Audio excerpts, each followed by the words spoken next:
Muawiya akamkatiza akamwambia, ama wallahi law annaka nakahtaha lawajadtaha hasanan karima.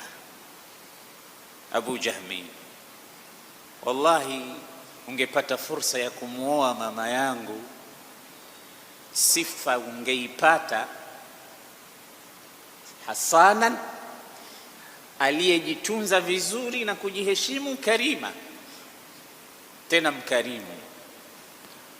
Wa anta ahlu lidhalika, hukubahatika tu kumuoa mama, lakini ungemuoa ungempata mwenye sifa mbili hizi: mwanamke mzuri aliyejichunga na kujiheshimu, aliyekarimu. Yule bwana kuambiwa maneno yale, malengo yake yote akaona hayakuwa. Badala ya mtu kughadhibika, ananiambia ungemuoa mama ungestarehe, nikaha ya kisawasawa ya kikweli, ungempata hasanatan karimatan, hasanan karima. Lakini ndio hiyo haikuwa. Yule bwana akaanza kumbusu Muawiya kwa kuona kwamba amekuwa mvumilivu na kifua kipana. Hata badala ya kughadhibika kwa kutajiwa mamake, yeye amesema bilaks.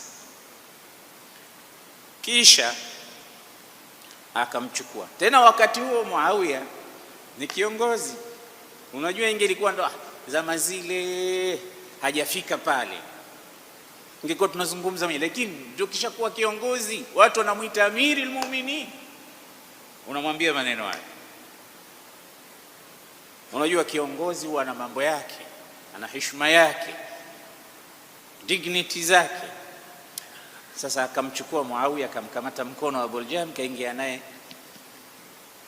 ofisini kwake, chumbani kwake, akamweka kitako.